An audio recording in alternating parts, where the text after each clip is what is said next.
Innal munafiqina yukhadi'una Allah wa huwa khadi'uhum. Wa idza qamu ila shalah qamu kusala yura'una an-nas wa la yadhkuruna Allah illa qalila. Jadi futur malas yang berbahaya itu adalah orang ini sebenarnya dia tidak suka melakukan ibadah itu. Dia hanya ingin dipuji orang. Maka kemudian ketika dia malas, jadi penyakit futur ini berbahaya untuk iman. Tidak lagi semangat, kendor, tidak lagi acek, itu berbahaya. Biasanya jamaah tidak jamaah, biasanya ngaji tidak ngaji. Wa may yuti'illaha wa rasulahu faqad faza fauzan 'azima. Jadi kemenangan besar itu ketika kita berada dalam ketaatan kepada Allah dan Rasulnya. Ini ukurannya. Jadi untuk mengukur apakah kita berada dalam iman yang menakjubkan itu adalah saat kita melakukan ketaatan kepada Allah, kita menjadi senang, menjadi gembira dan menjadi bahagia. Bukan senangnya kita, gembiranya kita hanya dalam ukuran.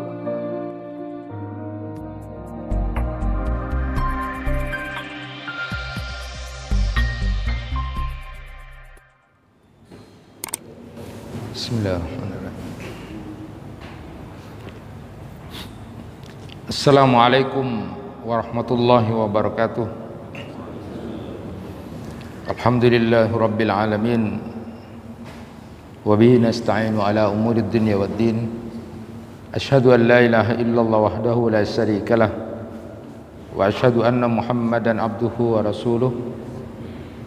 Allahumma salli wa sallim wa barik ala nabiyyina Muhammad wa ala alihi wa ashabihi ajma'in. Amma ba'du. Jamaah kuliah subuh yang dirahmati Allah, Mu'adz bin Jabal itu pernah dikenal dengan kata atau ungkapan ijlis bina nu'min sa'atan. Ayo duduk di sini dulu, kita beriman sejenak. Jadi ungkapannya Mu'adz bin Jabal itu kepada Al-Aswad bin Hilal, beliau menyatakan ijlis bina nu'min sa'atan. Ayo duduk dulu, duduk, kita beriman sejenak. Maknanya adalah bahwa bukan berarti kita tidak beriman, tetapi dalam rangka untuk meningkatkan keimanan kepada Allah, maka majelis taklim, halakoh-halakoh seperti ini harus ditingkatkan, harus terus ada. Karena iman itu memang perlu dicas. Di dalam Al-Quran banyak dalil yang menyatakan bahwa iman itu bertambah. Di dalam Quran surat Al-Fat ayat 4, liyasdadu imanan ma'a imanihim. Jadi perlu ditambah, perlu dicas. Di dalam Quran surat Al-Mudatsir ayat 31, Allah juga berfirman, wa yasdadal ladzina amanu imana. Di dalam Quran surat At-Taubah 124, ayyukum zadathu hadhihi imana. Jadi perlu ditambah, perlu ditambah. Saya teringat putra saya itu ketika di pondok setiap hari itu pertanyaan-pertanyaannya adalah kaifa imanukum, gimana imanmu hari ini, hal yazid am yanqus, bertambah atau justru berkurang. Jadi setiap hari pertanyaan-pertanyaan yang justru muncul itu barangkali ke dalam keseharian kita tanya gimana kesehatan kamu gitu. Tetapi yang menarik, beberapa anak ini justru dibiasakan bertanya kaifa imanukum hadzal yaum hal yazid am yanqus, gimana iman kamu hari ini, bertambah atau justru berkurang. Ini menjadi penting supaya kita menjadi orang-orang yang lebih berhati-hati gitu. Nah, Bapak dan Ibu, pada kesempatan kali ini kita akan sedikit berbincang tentang iman. Perbincangan yang santai tetapi ini menjadi perhatian penting untuk kita sama-sama ketahui. Saya ambil di kitabnya Syekh Muhammad bin Abu Bakar Al-Usfuri itu, Al-Mawa'idul Usfuriyah. Ini kitab berisi 40 hadis ya. Pada zaman Rasul, cerita sahabat, lalu kemudian beberapa tabi'in dan orang-orang soleh. Bagus juga untuk dijadikan semacam referensi untuk membentuk karakter kita. 40 hadis di kitab Al-Mawa'idul Usfuriyah ini. Saya ambil di hadis yang ke-18, Al-Hadis As-Samin Asar. Ternyata Bapak dan Ibu sekalian, kita ini punya iman yang menakjubkan. Umatnya Nabi Muhammad ini imannya itu paling menakjubkan. Paling menakjubkan. Mari kita lihat hadis Rasulullah sallallahu alaihi wasallam itu.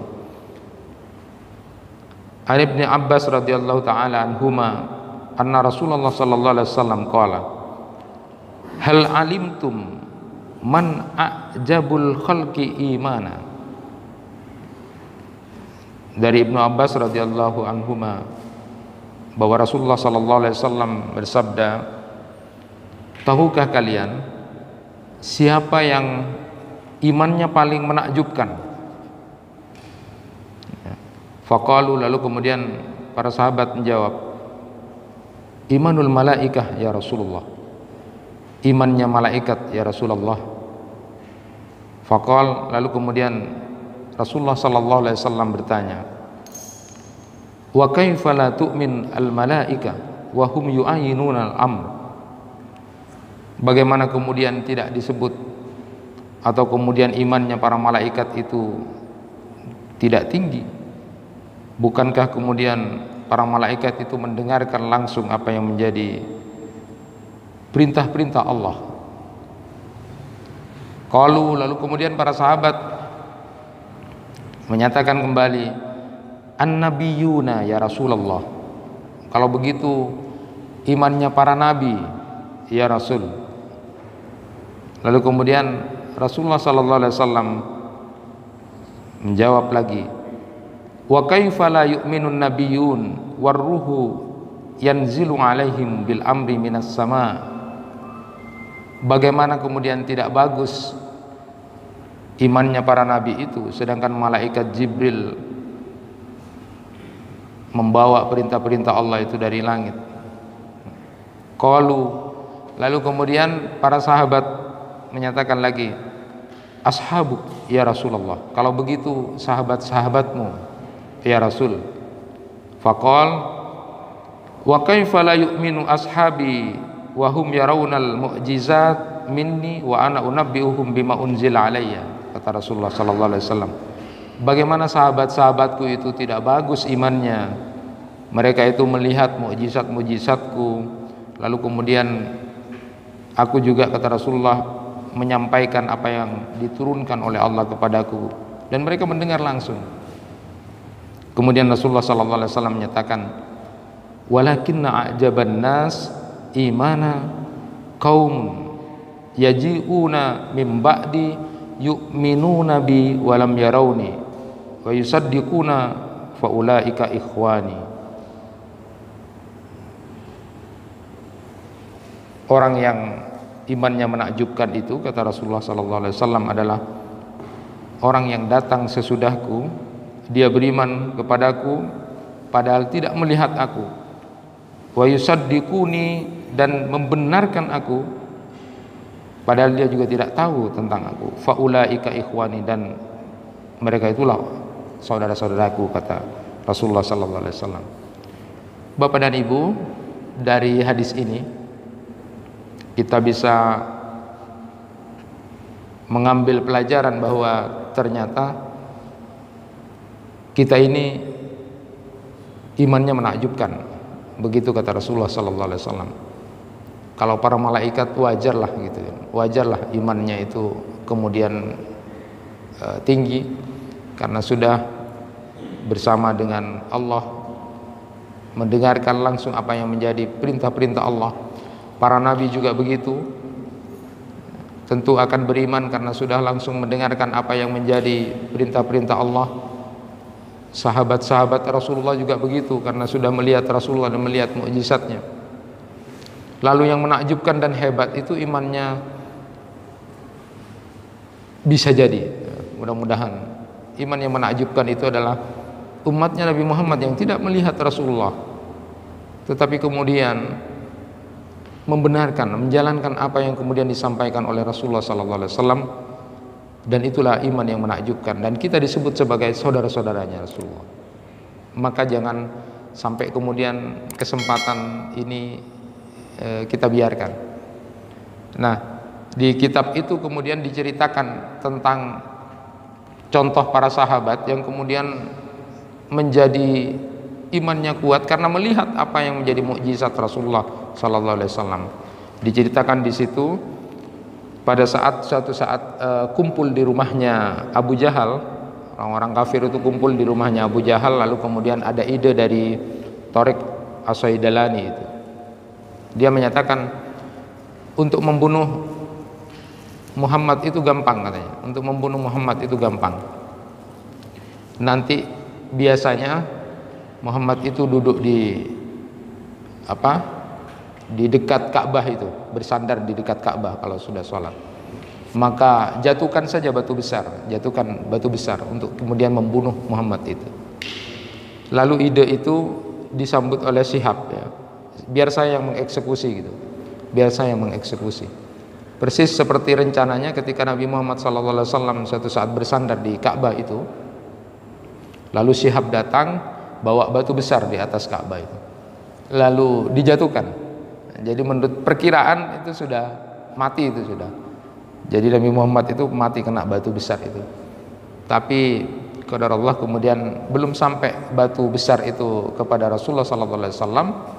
Ada batu yang kemudian menghalangi, sehingga kemudian Rasulullah pada waktu itu pindah tempat, sehingga kemudian setelah pindah tempat baru batu itu kemudian jatuh. Itu yang membuat kemudian Syihab menjadi terheran-heran, lalu kemudian masuk Islam gara-gara itu. Hebat. Sampai kemudian penggagasnya juga termasuk Tariq As-Saidalani itu masuk Islam juga karena melihat mukjizat itu. Jadi wajar kalau orang-orang di zaman Rasulullah itu kemudian imannya kuat karena memang melihat apa yang menjadi mukjizat Rasulullah SAW itu.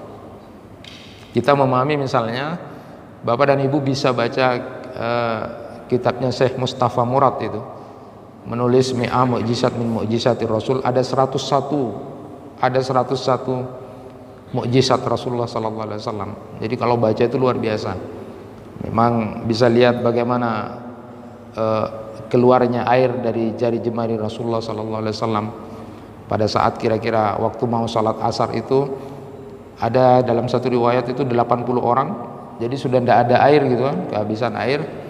Lalu kemudian ada yang bawa bejana, lalu kemudian Rasulullah tangannya dimasukkan di situ, air terus mengalir. Ada yang menyatakan 300 jamaah, ada yang 80 jamaah, jadi air terus. Itu diantara mukjizat Rasulullah. Rasulullah juga pernah membuat makanan yang sedikit itu bisa dimakan banyak orang. Itu diantara mukjizat Rasulullah. Keringat Rasulullah harum. Jadi Anas bin Malik itu ibunya pernah kemudian pada saat tidur di sana kemudian ditadai itu. Harum. Rasulullah juga melihat Abu Jahal itu ketakutan ketika mau menginjak Rasulullah. Jadi Abu Jahal itu kan jahat sekali. Sudah mau menginjak Rasulullah itu, ketika mau diinjak itu ketakutan sendiri pada Rasulullah. Karena ketika ditanya kenapa? Karena tiba-tiba ada parit lalu kemudian ada api besar. Jadi takut untuk menginjak Rasulullah.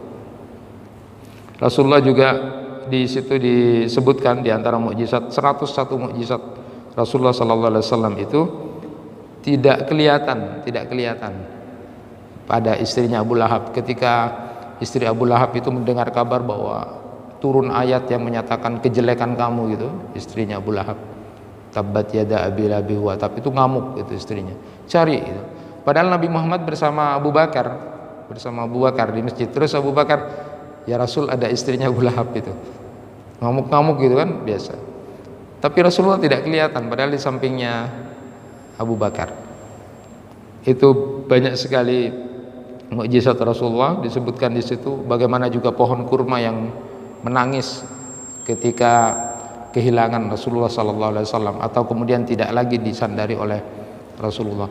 Nah, bagaimana kemudian tidak akan beriman orang-orang yang dekat dengan Rasulullah yang melihat itu gitu. Ya. Lalu kemudian Rasulullah menyebutkan bahwa imannya orang yang menakjubkan itu adalah orang-orang yang datang sesudahku, tidak melihat aku, tetapi mereka kemudian beriman kepada aku, membenarkan aku, lalu kemudian mengamalkan apa yang kemudian aku perintahkan. Itulah luar biasanya. Kita ini berarti punya potensi iman yang menakjubkan. Hanya yang menjadi pertanyaan sekarang, kalau Rasulullah SAW sudah memberikan gambaran bahwa ada iman yang menakjubkan yang ada pada umatnya Nabi Muhammad, kita ini ada kesempatan potensi iman yang menakjubkan. Apakah kita selama ini merasakan kita sedang berada dalam iman yang menakjubkan itu? Apakah kita imannya selama ini biasa-biasa saja, mengikuti apa yang ada saja, bukan sesuatu yang menakjubkan, atau mungkin malah kita masih terperosok, terpuruk dengan persoalan iman yang kita tidak paham? Itu yang harus kita tanyakan pada diri kita sendiri. Maka kalau Mu'ad bin Jabal itu mengatakan kepada Al-Aswad bin Hilal itu, ijlis bina nu'min sa'atan, ayo duduk dulu bareng, lalu kemudian kita beriman pada Allah sesaat. Artinya menambah iman kita itu. Nah, Bapak dan Ibu sekalian, dalam pandangan Imam An-Nawawi dan Imam Az-Zamakhsyari itu dalam kitab Faidul Qadir Syarah Jami' As-Saghirnya, setidaknya ada 5 tanda atau 5 indikator seseorang sudah memperoleh yang namanya kelezatan iman itu. Ya. Ini untuk mengukur kita. Yang pertama beliau sebutkan adalah orang yang akan merasakan lezatnya iman itu, dia gembira dalam taat, dia senang, dia bahagia dalam ketaatan. Ya. Ukurannya seperti itu yang pertama. Jadi senangnya orang ini, senangnya seorang hamba ini adalah pada saat dia berada dalam ketaatan kepada Allah Subhanahu wa taala. Bukan senang dan gembiranya itu berada dalam kesenangan dunia. Jadi bahasanya begini, misalnya Bapak dan Ibu mendapatkan uang yang luar biasa banyak, itu senang sekali. Tetapi kemudian ukuran senangnya ketika mendapatkan dunia itu tidak sebesar ketika kita merasakan kebahagiaan, kesenangan, kegembiraan pada saat kita taat kepada Allah Subhanahu wa taala. Itu ukurannya. Jadi kalau masih kepentingan dunia yang lebih kita senangi, perasaannya, senangnya itu karena nikmat-nikmat dunia saja, berarti kita masih belum berada dalam kelezatan iman itu, belum. Justru ketika kita berada dalam ketaatan kepada Allah, kita menjadi senang, kita menjadi bahagia, kita menjadi gembira.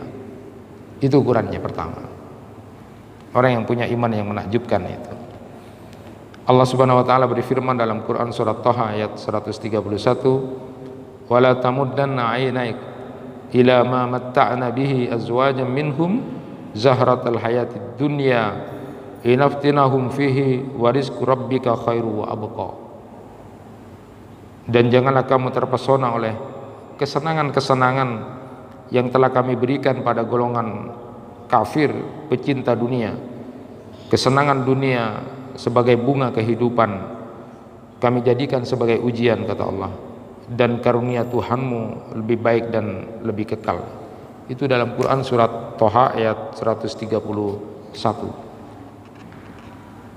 Jadi seorang yang kemudian senang, gembira dalam taat itu bukan seorang yang kemudian senang gembira dalam hal dunia, karena dalam ketaatan itulah ada kemenangan besar. Wa may yuti'illaha wa rasulahu faqad faza fauzan azima. Jadi kemenangan besar itu ketika kita berada dalam ketaatan kepada Allah dan Rasulnya. Ini ukurannya.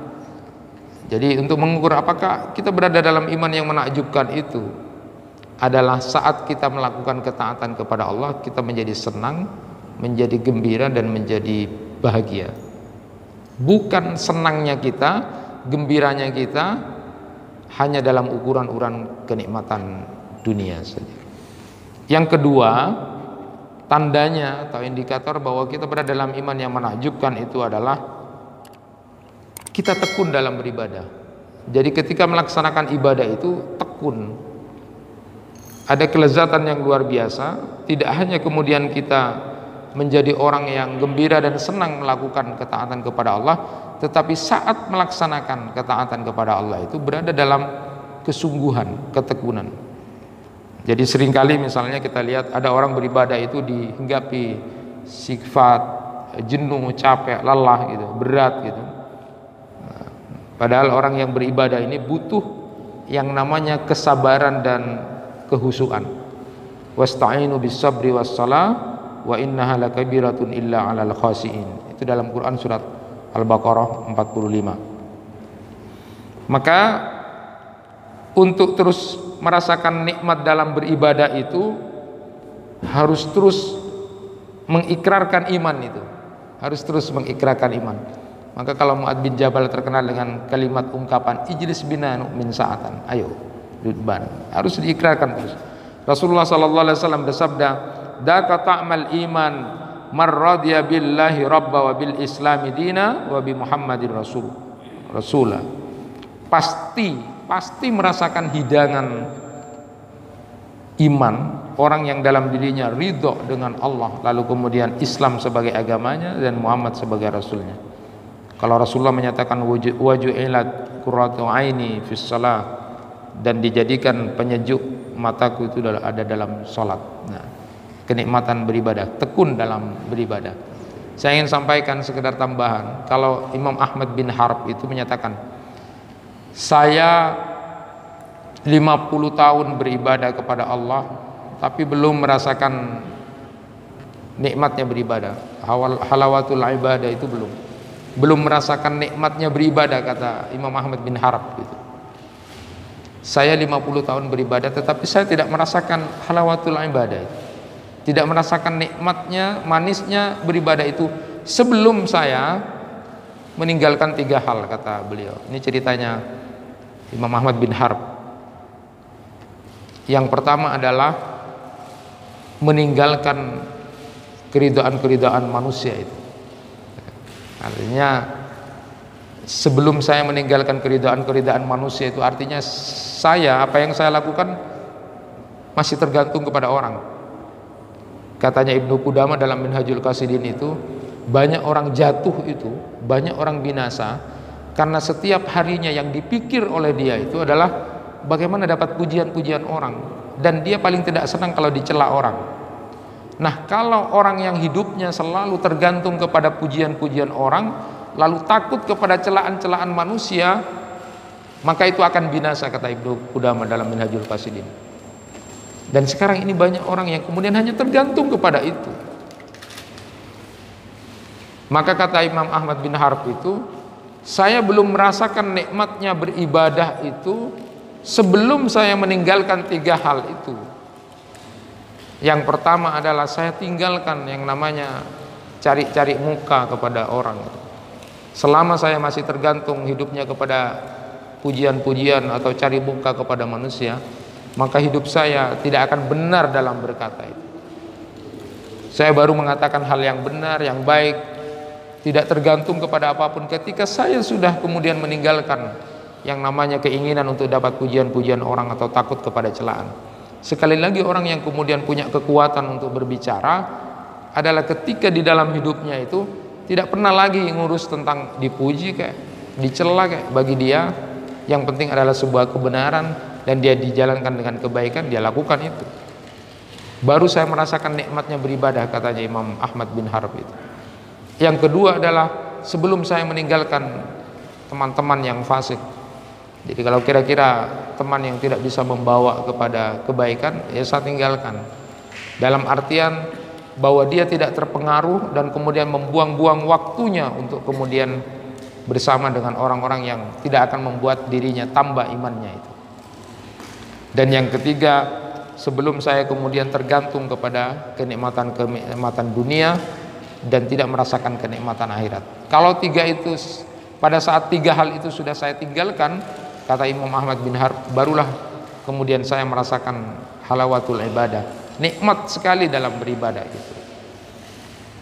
Nah, indikator yang ketiga, orang yang merasakan kelezatan iman itu, atau orang yang kemudian iman yang menakjubkan itu adalah orang ini suka kepada ilmu dan mencari ilmu untuk taat kepada Allah Subhanahu wa taala.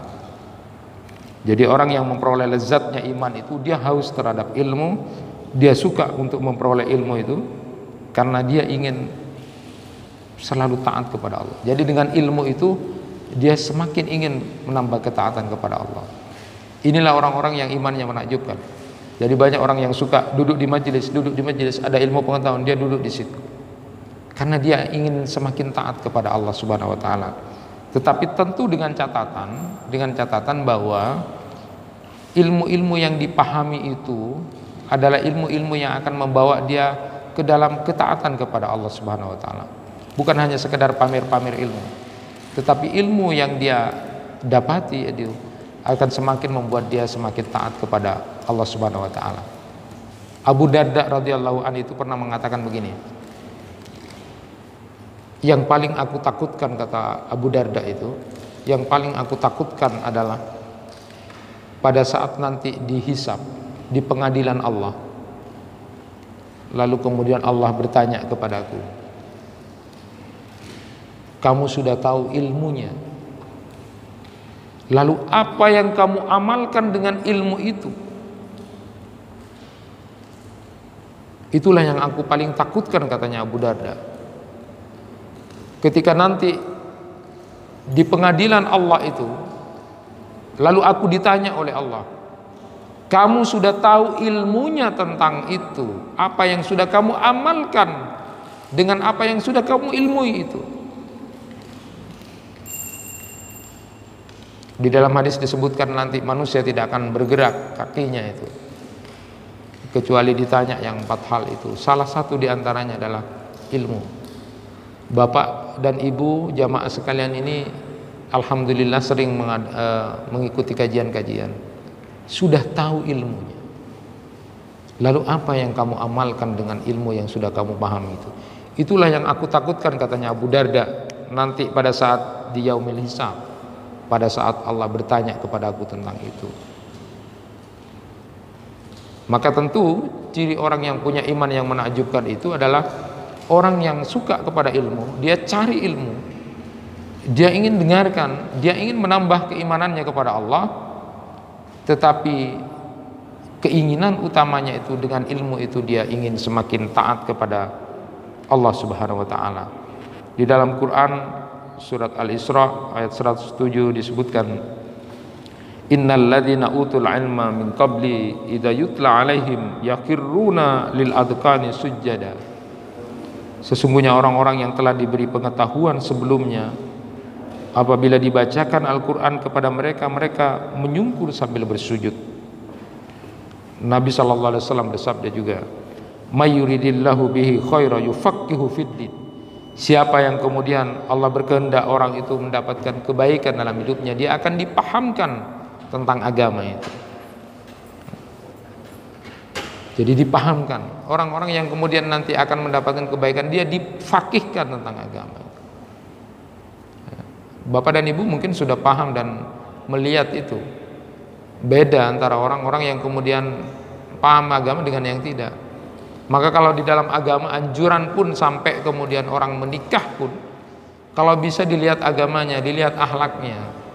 Karena itu memang beda. Memang beda. Ya. Berikutnya adalah yang keempat, tandanya adalah dia itu orang yang punya iman menabi itu nyaman bersama orang-orang soleh. Di antara tanda lezatnya iman itu nyaman dia bergaul dengan orang-orang soleh itu. La tamuddanna 'ainaika ila ma matta'na bihi azwajan minhum wa la tahzan 'alaihim wahfid janahaka lil mu'minin.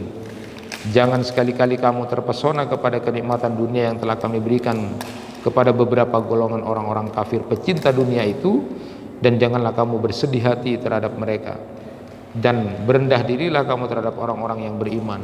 Itu dalam Quran surat Al-Hijr 88. Jadi tandanya adalah dia itu senang bergaul dengan orang-orang baik, dia senang bergaul dengan orang-orang soleh, bukan sebaliknya. Orang yang merasakan lezatnya iman itu dia nyaman kalau bersama dengan orang-orang yang baik, bersama orang-orang yang soleh. Dan yang kelima itu, orang yang merasakan lezatnya iman itu adalah dia senang menerima nasihat, dan dia juga senang juga kalau dimintai nasihat. Orang yang sudah memiliki iman yang kuat ini akan melahirkan orang yang memiliki kelembutan hati. Dan kelembutan hati itu bisa dilihat ketika dia mudah untuk menerima nasihat, dan dia juga suka kalau diminta untuk memberi nasihat. Jadi kalau orang yang justru sebaliknya, keras hati dia, tidak mau menerima nasihat, tidak mau menerima kebenaran, itu orang-orang yang sebenarnya tidak merasakan lezatnya iman. Jadi orang yang merasakan lezatnya iman itu memunculkan kelembutan hati, lembut hatinya. Jadi kalau keras hati itu bukan. Orang yang kemudian punya kelezatan iman, dia sudah mencapai itu, dia lembut hatinya. Dia mudah menerima nasihat, tidak marah dikritik, tidak mudah dicela, tidak apa-apa. Tidak marah ketika dicela, tidak marah kemudian ketika dikritik, karena sudah muncul kelembutan hatinya. Dan dia pun kemudian ketika diminta nasihat itu memberikan nasihatnya. Persis sama ketika mengamalkan Quran surat Al-Asr, wal asri innal insana lafi husni illa alladziina amanu wa amilus shalihat wa tawassaw bil haqqi wa tawassaw bis sabr. Jadi ada keinginan untuk tausiah, saling memberikan nasihat kepada kebaikan, kebenaran, dan dengan kesabaran. Nah, Bapak Ibu sekalian, kita sudah memaklumi itu, bahwa iman itu kan fluktuatif ya. Bicara iman itu kan fluktuatif. Al-iman yazid wa yanqus, itu sudah menjadi keyakinan di Ahlussunnah wal Jamaah itu. Iman itu bertambah, bisa berkurang. Yazid bit ta'ah lalu wa yanqus bil maksiyah. Yazid bertambah dengan ketaatan kepada Allah dan berkurang dengan kemaksiatan. Tetapi ada yang menarik. Bapak dan Ibu nanti bisa baca Quran surat An-Nisa ayat 136. Ya ayyuhalladzina amanu aminu billah wa rasuli wal kitabil ladzi nazzala ala rasuli wal kitabil ladzi anzala min qabl wa may yakfur billahi wa malaikatihi wa kutubihi wa rusulihi wal yaumil akhir faqad dhalla dhalalan ba'ida. Ada yang menarik di situ. Wahai orang-orang yang beriman, berimanlah kepada Allah. Ada kata-kata ya ayyuhalladzina amanu aminu. Wahai orang-orang yang beriman, berimanlah. Sudah disebut orang beriman, tapi disuruh berimanlah. Dalam Quran surat An-Nisa ayat 136. Nah, ulama tafsir itu menyatakan pertama bahwa ayat ini untuk orang-orang Yahudi yang baru masuk Islam. Orang-orang Yahudi yang baru masuk Islam, dia masih melakukan ajaran-ajarannya, menyimpang dari ajaran Nabi. Maka disebutlah wahai orang-orang yang sudah beriman, berimanlah. Kemudian yang kedua, ulama tafsir menyatakan bahwa ayat ini untuk orang-orang munafik. Imannya masih lemah dan tidak stabil, maka disuruh kuatkan imannya. Tetapi ada juga ulama tafsir yang menyatakan bahwa perintah untuk orang beriman untuk mempertahankan, mengasuh iman sehingga menjadi kuat. Jadi karena iman itu ya seperti itu, maka kemudian perlu diasah, perlu diasuh, perlu dijaga, perlu dirawat iman itu. Maka kalimat wahai orang-orang yang beriman, berimanlah. Artinya karena memang iman itu fluktuatif itu, maka kemudian harus dirawat, dijaga. Jangan sampai kemudian tidak dijaga. Kenapa kemudian perlu diasah, diasuh iman itu? Karena fluktuatif tadi itu, karena naik turun itu. Dan jangan sampai kemudian berada di bawah. Bahkan ini yang penting, jangan sampai iman kita sedang tidak ada atau sedang dicabut. Naudzubillah.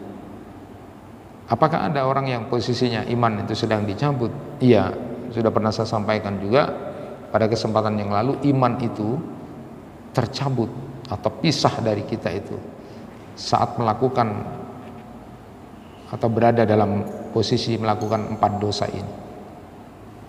Mari kita dengarkan, kita sampaikan hadis Rasulullah SAW bahwa iman itu bisa tidak hanya naik dan turun itu, tetapi bisa juga dalam keadaan sedang tidak ada, tercabut. La yaznil abdu hina yazni wa huwa mu'min, wa la yasriku hina yasriku wa huwa mu'min, wa la yasrabu hina yasrabu wa huwa mu'min, wa la yaqtulu wa huwa mu'min. Jadi ada 4 posisi yang iman itu dicabut. Pada saat pertama, seorang hamba itu tidak mungkin berzina padahal dia beriman. Jadi imannya tidak ada kalau begitu, orang yang sedang berzina. Yang kedua, orang yang mencuri, wala yasriku hina yasriku wa huwa mu'min. Orang yang sedang mencuri itu tidak sedang dalam keadaan iman.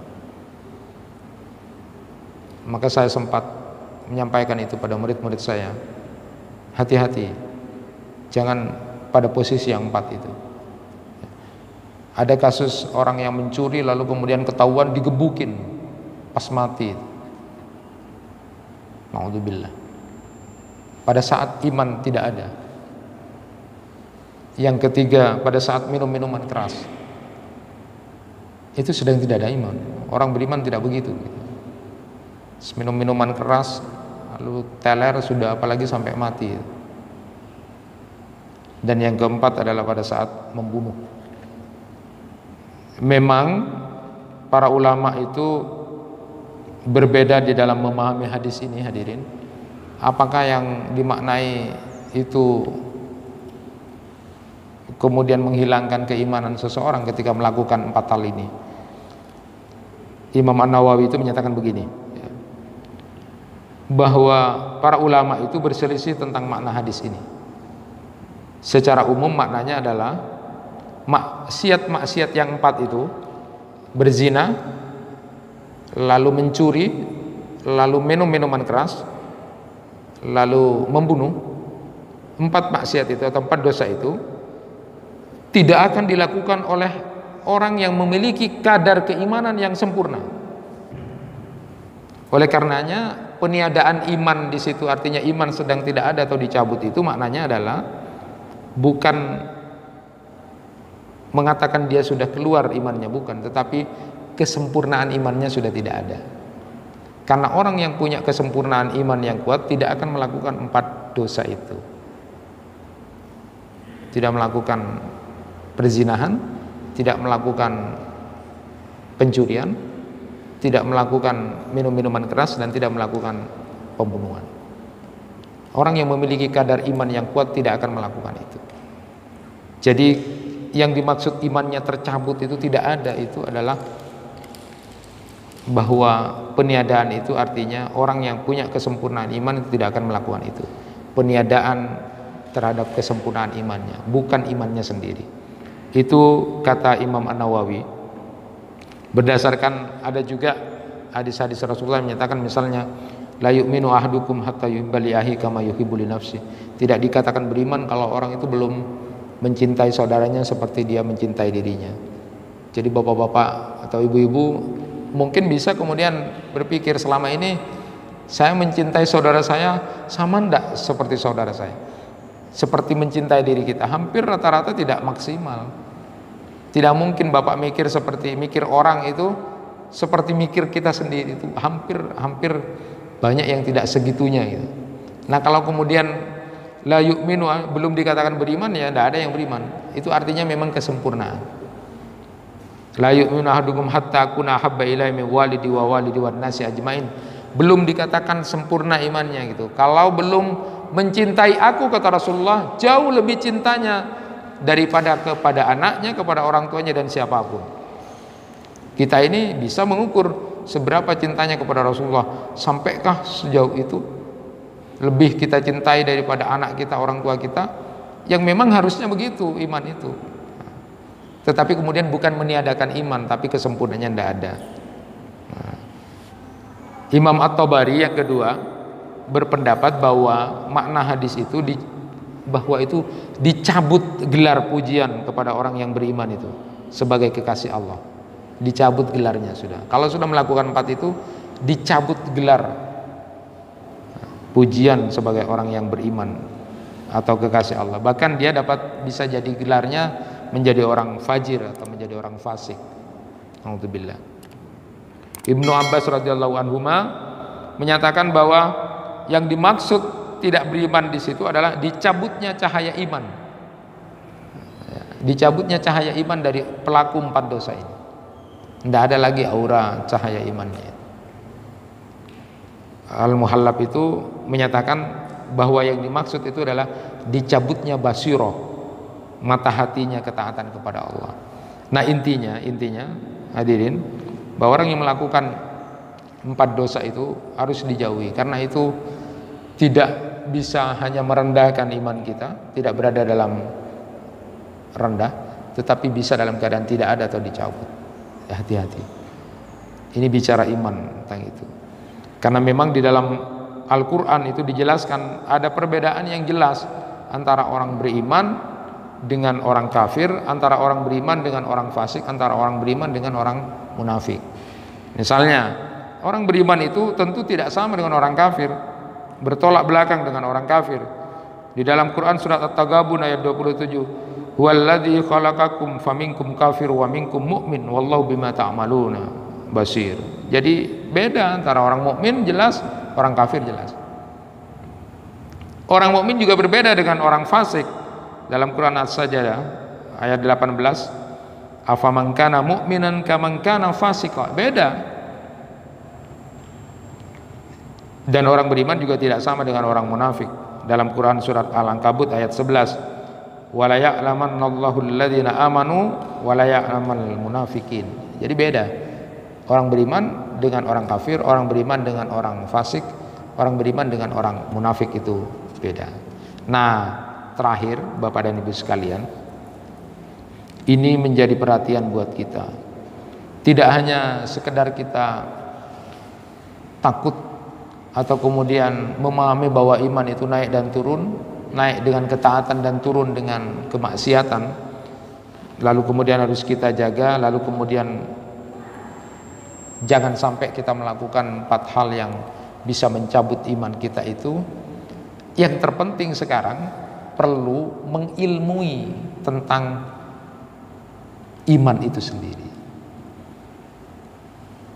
Nabi SAW bersabda, "Al-imanu bid'un wa sab'una su'bah, a'laha qaulu la ilaha illallah wa adnaha imatatul adha 'anit thariq wal haya'u su'batun minal iman." Iman itu ada 70 cabang. Yang paling tinggi adalah kalimat la ilaha illallah, dan yang paling rendah itu adalah mengambil hal yang menyakiti atau duri dari jalan. Wal haya'u su'batun minal iman, dan malu itu sebagian dari iman. Ada 70 cabang. Sudahkah kita mengilmui itu? Nah, para ulama banyak yang sudah berusaha keras untuk menafsir dan memerinci satu persatu cabang iman ini. Ada ulama yang sangat konsis dan itu bisa dipakai menjadi rujukan Bapak dan Ibu untuk mengilmui itu adalah kitabnya Imam Al-Baihaqi itu, Syu'abul Iman. Nanti dibahas itu iman dari pertama iman kepada Allah sampai terus itu rampung 77. Jadi Imam Baihaqi ini ya, kemudian menafsiri, memerinci apa sih iman itu sehingga kemudian bisa tahu ya, sampai 77. Dan kalau kitab Syu'abul Iman ini kemudian bisa disampaikan, ya paling tidak kita sudah mengilmui iman itu. Sudahkah kita mengilmui 77 cabang ilmu itu? Kalau itu diilmui, insya Allah kita kemudian paham, oh ini iman, ini orang beriman itu begini, orang beriman itu begini. Kalau orang beriman itu malu, kalau orang beriman itu suka apa yang disukai oleh saudara muslim, membenci apa yang juga dibenci oleh saudaranya yang muslim, diimani, mengilmui iman itu yang 70. Nanti bisa dibahas Syu'abul Iman, kitab ini dipakai untuk dijelaskan, untuk memahami tentang 70 cabang iman itu. Juga setelah di samping kita memahami dan mengilmui tentang 77 cabang ilmu ini adalah memahami kira-kira apa yang melemahkan iman itu. Bisa dijadikan rujukan juga adalah kitabnya Syekh Husain Muhammad Samir itu, Al-Ilmam fi Asbabi Dha'fil Iman. Beliau menyebutkan ada 31 hal yang melemahkan, yang bisa melemahkan iman itu. Di antara 31 itu yang saya sampaikan sekarang satu aja yang bisa melemahkan iman itu adalah sikap futur. Ya. Rasulullah sallallahu alaihi wasallam bersabda, "Inna likulli amalin syirah wa likulli syiratin fatrah. Faman kanat syiratuhu ila sunnati faqad aflaha wa man kanat fatratuhu ila ghairi dzalik faqad halaka." Sesungguhnya setiap pekerjaan itu memiliki masa semangat dan keseriusan. Jadi setiap pekerjaan, setiap aktivitas itu ada memiliki masa yang begitu sangat semangatnya, serius banget. Dan setiap semangat dan keseriusan itu memiliki batas waktu. Maka barang siapa yang batas waktunya itu pada sunnahku, kata Rasulullah, maka dia telah mendapatkan petunjuk. Dan barang siapa yang kejenuhannya kepada selain itu, maka dia telah binasa. Jadi hati-hati dengan penyakit futur ini. Ya. Raghib Al-Aswani itu dalam Al-Mufradat fi Gharibil Qur'annya menyatakan futur itu tidak lagi bersemangat dalam ibadah. Indikasinya dia mulai malas, dia mulai menunda-nunda, dia mulai memolor-molorkan waktu, dia sudah mulai tidak lagi seperti biasanya. Ada dua futur yang berbahaya dan satu yang kemudian tidak tercela. Futur yang pertama itu adalah orang yang futur atau malas dalam semua ketaatan karena dia memang tidak suka dengan ibadah itu. Itu model ibadahnya orang munafik. Dalam Quran surat An-Nisa 142 Allah berfirman, "Innal munafiqina yukhadi'una Allah wa huwa khadi'uhum. Wa idza qamu ila shalah qamu kusala yura'una an-nasa wa la yadhkuruna Allah illa qalila." Jadi futur malas yang berbahaya itu adalah orang ini sebenarnya dia tidak suka melakukan ibadah itu, dia hanya ingin dipuji orang. Maka kemudian ketika dia malas, ya memang malas.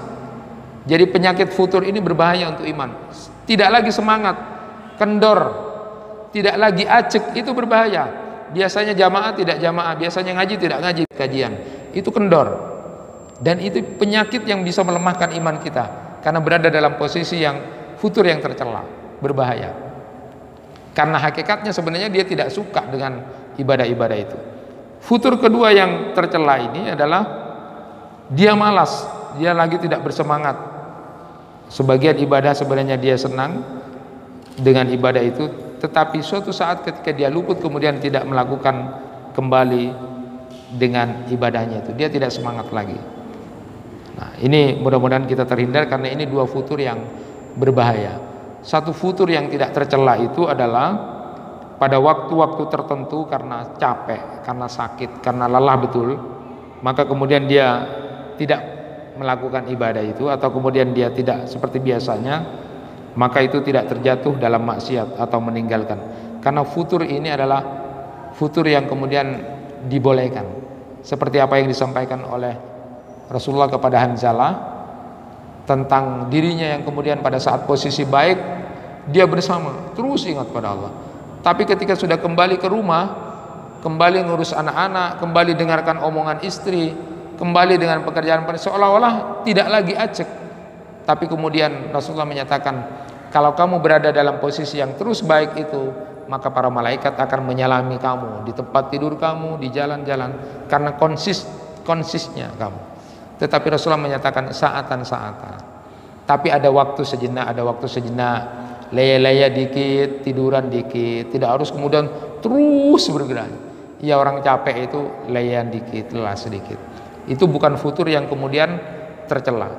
Tetapi bagian dari penyakit yang bisa melemahkan iman kita diantaranya adalah futur. Jangan sampai berada dalam kefuturan. Itu bapak-bapak dan ibu-ibu yang bisa disampaikan pada kesempatan kali ini, berbincang sedikit tentang iman. Ijlis bina, ayo duduk bareng bersama kita, nu'min saatan, untuk kemudian bicara tentang iman. Kita punya potensi iman yang menakjubkan, tapi jangan sampai kemudian kita tidak pernah merasakan iman yang menakjubkan itu karena tidak paham mengambil tentang kenikmatan kelezatan iman itu. Bahkan lebih parah lagi, kita tidak mengilmui tentang cabang-cabang iman itu dan kemudian tidak paham tentang apa yang bisa melemahkan iman. Berbahagialah orang yang kemudian mau belajar tentang cabang-cabang ilmu tentang iman itu, paham, lalu kemudian dia menguatkan diri untuk tidak menjadi orang lemah, malas, tidak semangat, menunda-nunda, atau kemudian mengolor-ngolorkan waktunya dan membuat dirinya tidak berada dalam iman yang baik. Naudzubillah. Mudah-mudahan kita diberikan hidayah oleh Allah, kekuatan untuk tetap berada di dalam keimanan kepada Allah sampai nanti kita bawa mati. Kita akhiri dengan bacaan kafaratul majlis. Subhanakallahumma wa bihamdika asyhadu an la ilaha illa anta astaghfiruka wa atubu ilaik. Kurang lebihnya mohon maaf. Wassalamualaikum warahmatullahi wabarakatuh.